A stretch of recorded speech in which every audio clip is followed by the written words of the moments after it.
കേരളത്തിലെ ഗവൺമെന്റ് അധികാരത്തിൽ വന്നതിന് ശേഷം ഇവിടെ നടപ്പിലാക്കിയിട്ടുള്ള ചില അവരുടെ ഭരണ നടപടികൾ പരിശോധിച്ചു കഴിഞ്ഞാൽ ജനങ്ങൾക്ക് ബോധ്യമാവുന്ന ചില പ്രശ്നങ്ങളുണ്ട്. വ്യാപകമായ പിരിച്ചുവിടൽ, കൂലി വെട്ടിക്കുറയ്ക്കൽ, അതിന് സഹായകരമായ നിലപാടാണ് ഈ ലേബർ കോഡിന്റെ ഇംപ്ലിമെന്റേഷൻ. ലേബർ കോഡ് നടപ്പിലാക്കുക വഴി കൂലിയും തൊഴിലും വൻതോതിൽ നഷ്ടപ്പെടുന്ന സ്ഥിതിയിലേക്ക് രാജ്യവ്യാപകമായ ആ ഒരു സാഹചര്യത്തിലേക്ക് ഉയർന്നു വന്നിരിക്കുന്നു. കേരളവും ആ ദിശയിലൂടെ സഞ്ചരിക്കാനാണ് ശ്രമിക്കുന്നത്. ഇടതുപക്ഷ ജനാധിപത്യ മുന്നണി ഗവൺമെന്റ് കേരളത്തിലുള്ളപ്പോൾ ഈ തൊഴിലാളി വിരുദ്ധ നിയമം ഇവിടെ നടപ്പിലാക്കില്ല. ഇന്ത്യയിൽ തൊഴിലാളികൾക്ക് അനുകൂലമായി 29 നിയമങ്ങൾ റദ്ദ് ചെയ്തിട്ടാണ് ഈ ലേബർ കോഡ് 4 ലേബർ കോഡുകളായി മാറ്റുന്നതിന് വേണ്ടിയുള്ള നിലപാടുകൾ സ്വീകരിച്ചത്. അതിനെതിരെ തൊഴിലാളികളുടെ ശക്തമായ പ്രതിഷേധം കേരളത്തിൽ ഉൾപ്പെടെ ഉയർന്നു വന്നിട്ടുണ്ട്. ഇതാണ് നില. അപ്പോ ഇത്തരം നിലപാടുകൾ, വ്യാപകമായ പിരിച്ചുവിടൽ, ഒരു തത്വദീക്ഷയുമില്ലാത്ത സ്ഥലം മാറ്റം, ഒരു സ്ത്രീ കാസർഗോഡ് ആത്മഹത്യ ചെയ്തു. ഈ സ്ഥലം മാറ്റത്തിന്റെ ഭാഗമായി ഈ മാനസികമായ പിരിമുറുക്കത്തിന്റെ തുടർന്ന് അവർ ആത്മഹത്യ ചെയ്യുന്ന നിലപാട് സ്വീകരിച്ചു. ചൊക്ലിയിൽ ഒരു സ്ത്രീ കുഴഞ്ഞു വീണ് മരിച്ചു. അതിന് കാരണമായി, അവർക്ക് അസുഖമുണ്ട്, അതിന് കാരണമായി നിൽക്കുന്നത് അവരുടെ സ്ഥലമാറ്റമാണ്. ഇങ്ങനെ സ്ഥലമാറ്റം നടത്തിയ ആളുകളെ ഉപദ്രവിക്കുകയാണ്. ഒരാൾക്ക് 4ഉം 5ഉം 6ഉം തവണ സ്ഥലം മാറ്റം ലഭിച്ചു കഴിഞ്ഞിട്ടുണ്ട് ഈ 3 മാസക്കാലത്തിനിടയിൽ. ഇത് ഏതെങ്കിലും കാലത്ത് കേരളത്തിൽ നടന്നിട്ടുണ്ട്? എപ്പോഴെങ്കിലും ഇതിന്റെ ഭരണമാറ്റം ഉണ്ടാകുമ്പോൾ ചിലപ്പോൾ അങ്ങോട്ടും ഇങ്ങോട്ടൊക്കെ മാറ്റി എന്നൊക്കെ വരും.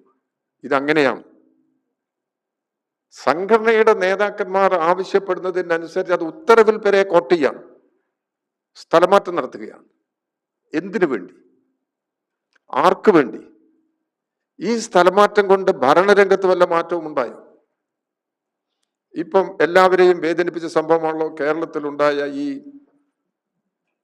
അതിശക്തമായ വെള്ളപ്പൊക്കം, കടലാക്രമണം. ഇതെല്ലാം കേരളത്തിൽ ഉണ്ടായതല്ലേ?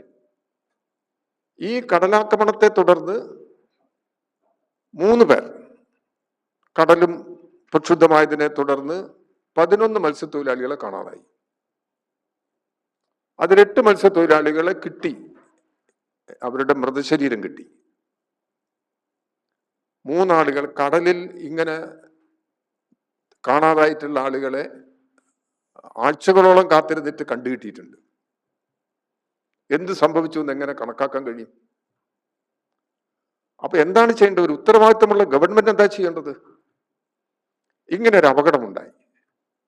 ആ അപകടം ഉണ്ടായി കഴിഞ്ഞാൽ ഉടനെ കിട്ടാവുന്ന സംവിധാനങ്ങളെല്ലാം ഉപയോഗിച്ച് അതിനെ തെരയണം. തെരച്ചിലിന് സഹായകരമായ നിലപാട് സ്വീകരിക്കണം. കേരളത്തിലെ ഗവൺമെന്റ് കേന്ദ്രസേനയെ ഉപയോഗിക്കുന്നതിന് പോലും ശ്രമിച്ചില്ല. ഏതൊരു ഉദ്യോഗസ്ഥനോട് സംസാരിച്ചു, അയാൾ തടസ്സം നിന്നു എന്നുള്ളൊരു വാദം ഉന്നയിക്കുക എന്നുള്ളതല്ലാതെ കേന്ദ്ര ഗവൺമെന്റുമായി ബന്ധപ്പെട്ടിട്ട് സൈന്യത്തെ ഇവിടെ ഉപയോഗിക്കുന്നതിന് സഹായകരമായ നിലപാട് സ്വീകരിക്കണ്ടേ? അത് സ്വീകരിച്ചില്ല. തെരച്ചിലിന് കാലതാമസമെടുത്തു. ഉടനെ തെരച്ചിൽ നടന്നില്ല. ആ കുടുംബങ്ങളിൽ പോയി കഴിഞ്ഞാൽ ആ കുടുംബങ്ങൾ വാവിട്ട് നിലവിളിക്കലായിരുന്നു ബന്ധുക്കൾ ഈ അനാസ്ഥയെ കുറിച്ച് പറഞ്ഞുകൊണ്ട്. ഇപ്പോഴും 3 പേരെ കണ്ടെത്തിയിട്ടില്ല. അവര് എങ്ങനെയുണ്ട്, ജീവിച്ചിരിപ്പുണ്ടോ, അല്ലെങ്കിൽ മറ്റെന്തെങ്കിലും സംഭവിച്ചോ? അവിടെ സംഭവിച്ചിട്ടുണ്ടെങ്കിൽ അത് മൃതശരീരം കിട്ടണമല്ലോ. ഇതൊന്നും കിട്ടിയിട്ടില്ല. അപ്പൊ ഇതെല്ലാം വരുന്നത് അങ്ങേയറ്റത്തെ അനാസ്ഥയുടെ ഭാഗമായിട്ടാണ് ഇത്തരം പ്രശ്നങ്ങൾ ഉണ്ടാകുന്നത്. ഇവിടെ കേരളത്തിന്റെ ഒരു പൊതു അന്തരീക്ഷം നമ്മൾ പരിശോധിച്ചു കഴിഞ്ഞാൽ ഈ ദുരന്തമുഖങ്ങളിൽ എങ്ങനെ നേരിടണം, അതിൽ വ്യക്തമായ കാഴ്ചപ്പാടുണ്ടോ? വിവിധ വകുപ്പുകളുടെ കോർഡിനേഷൻ ഉണ്ടോ? ഇതെല്ലാം കഴിഞ്ഞ കാലത്ത് കേരളം തെളിയിച്ചതല്ലേ? കേരളം കാണിച്ചു കൊടുത്തതല്ലേ? കേരളം അനുഭവിച്ചതല്ലേ? അത് പറഞ്ഞു കഴിഞ്ഞാൽ, അങ്ങനെ സംസാരിച്ചു കഴിഞ്ഞാൽ തന്നെ ആക്ഷേപിക്കുക, പരിഹസിക്കുക, വളരെ ധിക്കാരത്തോടു കൂടിയുള്ള സമീപനം സ്വീകരിക്കുക. ഇതാണ് കേരളത്തിലെ ഭരണം എന്നുള്ള നിലയ്ക്ക് കൊണ്ടിരിക്കുന്നത്.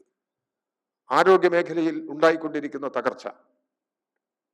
ഇവിടെ സ്വകാര്യ ഉടമകൾ, വിദേശ കമ്പനികൾ ഇവിടുത്തെ സ്വകാര്യ ആശുപത്രികളിൽ പിടിമുറുക്കുകയാണ്. അതിന് സഹായകരമായ നിലപാടാണ് കേരളത്തിലെ ഗവൺമെന്റ് സ്വീകരിക്കുന്നത്. അത് ശക്തിപ്പെട്ടു വന്നു കഴിഞ്ഞാൽ കേരളം പടുത്തുയർത്തിക്കൊണ്ടുവന്ന ആരോഗ്യ മേഖല തകർന്നു പോകും, പൊതു ആരോഗ്യ മേഖല തകർന്നു പോകും.